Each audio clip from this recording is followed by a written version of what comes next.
Il faudrait être idiot pour ne pas reconnaître que le monde part en couille. Et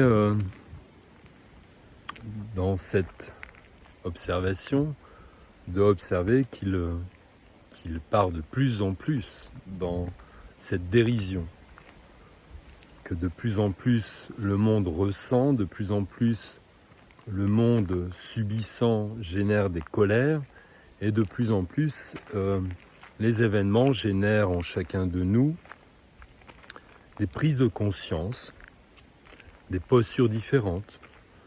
Certains d'entre nous réincorporent leur pouvoir, leur puissance. Je dirais la puissance pénétrante, c'est celle qui est capable de décider, d'investir sa vie, de rentrer dans l'action volontaire, en sachant très bien que son action générera des énergies qui seront de l'ordre de la transformation.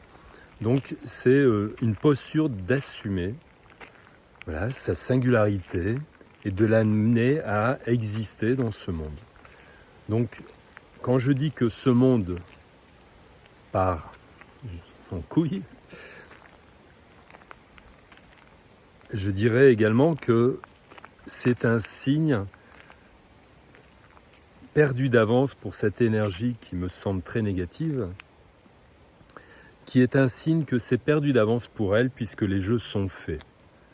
Plus cette dérive ira dans un sens comme celui que l'on constate de nos jours, dans notre époque, et plus émergera la conscience et la puissance pénétrante de chacun de nous. Donc, quoi que l'on veuille, quoi que l'on puisse imaginer, quoi que ce que l'on pourrait constater extérieurement, la seule chose que l'on puisse éventuellement cultiver en soi, c'est de ne pas avoir peur et de ne pas cautionner ni nourrir cette peur. Faites-vous confiance, faites confiance en ce qui se passe. Au-delà du genre humain, une énergie a décidé que les choses devaient changer. Et ces choses changeront coûte que coûte. Ça, j'y crois. Et j'y crois à 200% et de plus en plus. La mesure du temps n'est pas la même que celle de l'univers.